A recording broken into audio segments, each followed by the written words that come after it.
Alright, what is up you guys? It is just your girl Ken. It is currently 1:20 a.m. How very Ken of me. But in today's video, I'm kind of just going to be talking about my Parsons story, giving you guys a little bit of advice. I graduate from the product design program next Friday. I'm gonna try to keep it very focused in on Parsons and the new school as a whole, just because that's where I went and that's my experience and what I know. And depending on how you guys like it, different stuff you want to know, I'll do other videos on what my first year was like, what being a product designer is like, what being an RA was like, just depending on what you guys want to see. But this is like the general overview. When I was a senior in high school, I applied to Parsons. Something different about a design school is you have to submit a portfolio, and I didn't take any art classes in high school. I really didn't have a portfolio on hand, so I kind of had to come up with things on the spot, and I was really nervous because Parsons at the time was, and it still is today, overall the best design school in the country. Very, very tough to get in. I think the acceptance rate for the Parsons school is like 33%. I applied to 7 different colleges, 3 for design, 4 for marketing. I honestly didn't know if I was good enough to get in anywhere for design. That's kind of how it started. I would definitely say Parsons was my dream school. I never thought in a million years I would get in. I don't want to go too in depth on the application process just because that's like a scratch on the surface of the big thing. But my biggest takeaway is just be yourself. The admissions office really isn't looking for anything specific. They're looking to see your passion, your connection, what motivates you, as well as the opportunity for you to learn and grow, because that's what college is about regardless of where you go. As a product designer, submitted maybe 3 product designs, but then I also submitted some painting, some photography, an architecture sample, and a couple other random things that I had. Next, I will get into campus life. One of the biggest pulls of going to school at the new school or Parsons is that you are going to school in Manhattan, New York City, right in Greenwich Village, in the heart of New York, New York. I always knew I wanted to go and live in New York at some point in my life. I'm originally from North Carolina, and needless to say, the big city was a huge change for me. Coming from a small town where you knew someone just about everywhere you went, I just became a really small fish in a really big pond, but I loved it. Most state universities or state colleges have what we call a campus. Our campus is a few skyscrapers, and they were all within a 2 to 3 block radius of 5th Avenue, 13th and 14th Street. I thought college would be different than what I signed up for, even though I ended up loving it. There's not a whole lot of school spirit, I would say. People love what they do here. They love the creativity, they love the openness, they love the freedom that comes with the new school. But if you're looking for something that has like a football team or Greek life and stuff like that, we don't have any sports teams. We also don't have any Greek life. We have a few clubs, but overall, like, you need to be a very independent person when choosing to come here. Trust me, you do have fun, but it comes with time, and you also spend probably more than you think working. If you're not from New York or from a large city area, it is a big adjustment. Over 50% of Parsons first year students drop out after the first year.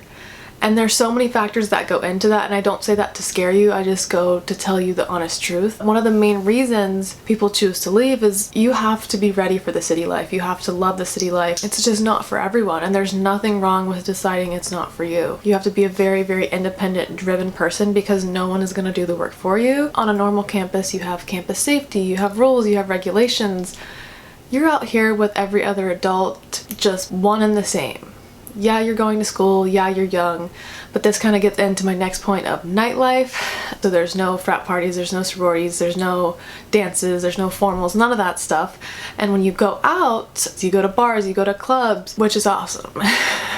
But it can be intimidating, especially when you're young. Safety is really important. If you're looking to play it safe, this isn't for you. Basically is what I'm saying. How I sum it up, I think everyone has the generalization that New Yorkers are mean. And I don't think they're mean, I just think they're selfish, because we're all here to make it in one way or another. Even though you might help people along the way, no one here will help you over themselves. And if you guys have questions about anything I just kind of said about campus and like school life, feel free to comment below. I'll try to answer as much as possible. I could really go into depth in all of these things, but don't want it to be redundant for people that are like, I'm from a big city, I'm not a dumbass, I know how to get a promoter and go to a club. My next category that I'm going to talk about is academics. One of the most challenging things that people don't understand is I say I go to Parsons. My shirt says it, Parsons. But the college I go to is technically the new school. The new school has 5 individual schools within it. They all specialize in their own thing. Parsons is the most popular one. There's also Lang, which is a liberal arts college. There is the New School for Social Research. There's also Manas, which is jazz and music based. And there's also, I think it's Copa, which is like the Center of Performing Arts. It's more acting based.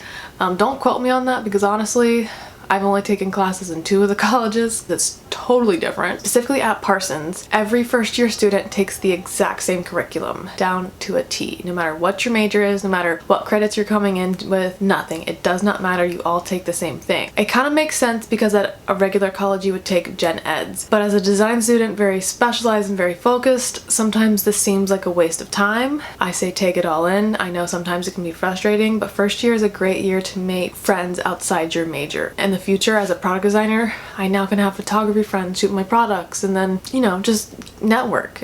Be nice to everyone, talk to everyone, become everyone's friend. I would also say we have very long classes. My shortest class at Parsons is 3 hours. My longest is 6 hours. Most of our classes do typically meet once a week. Some are twice a week depending on your curriculum as well as your individual program. With that, I guess I can go into classroom size. For me, this was something important just in general. I like a smaller classroom size. I don't like being one in a huge lecture just because you're paying a lot of freaking money. And if you're just gonna give me a PowerPoint, I can do that at home. Like, I want something personal. I would say 90% of all my classes had less than 20 people in them. I would say average around 15. You do get to know your professors very well and you get in what you put in. If you want to put all the time in the studios and making, you really see the reward for it. Never be afraid to ask for help. All of the faculty that I have been more than willing and eager to teach me things I want to know, even if it's not on the curriculum, or advise me to people, places, or resources that can help me do so. I will say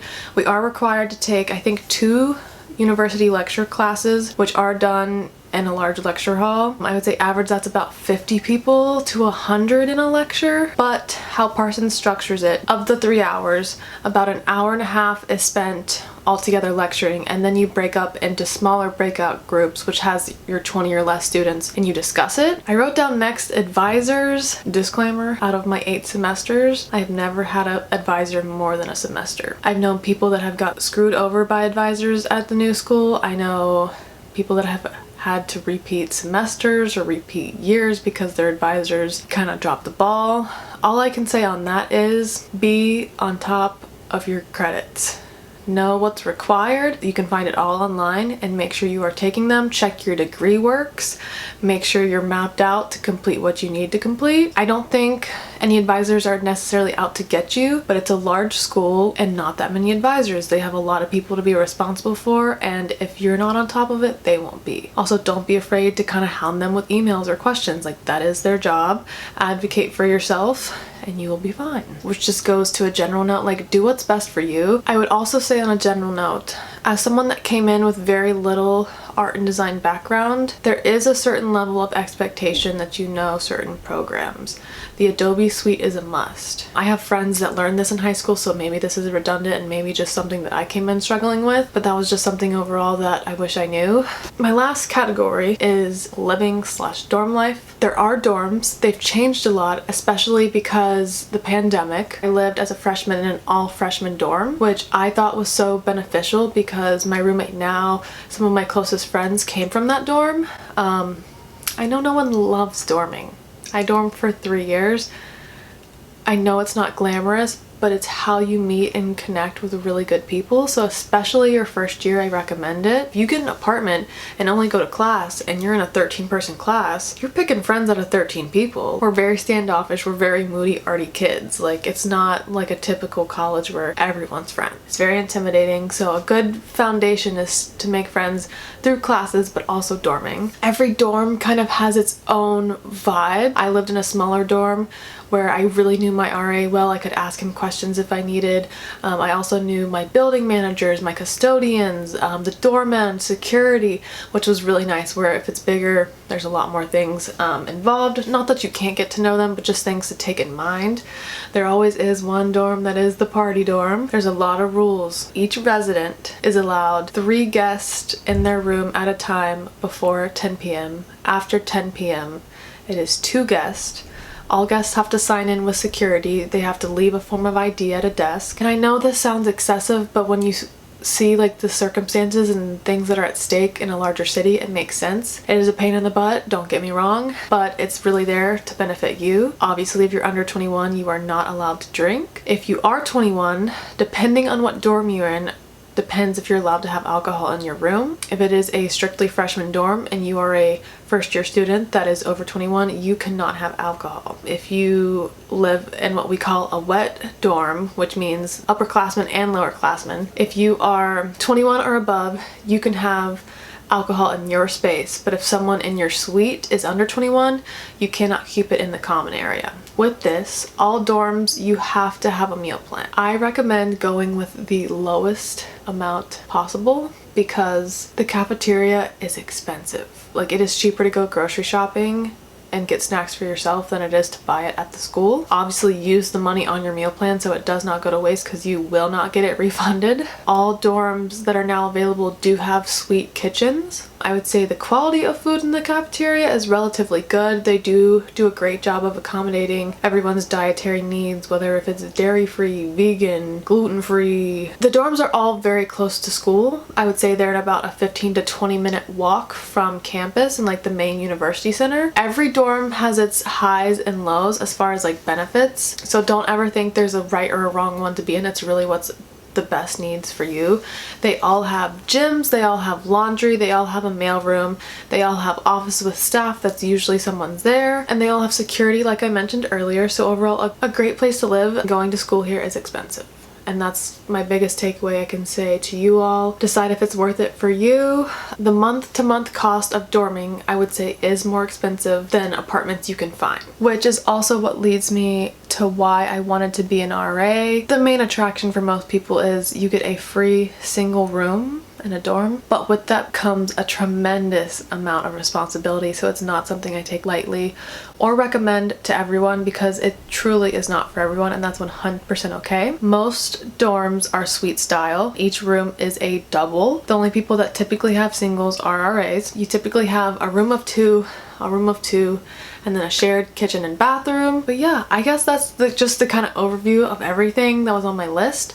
There's so many separate videos I can make about this. I definitely am going to be making one about being an RA because as someone that's been an RA, I wish there's so many things people told me. Tried to keep it super brief because just a lot was covered. Again, if you have specific questions, leave them in the comments, request like specific topic videos. I love you guys and I'll see you in a video soon.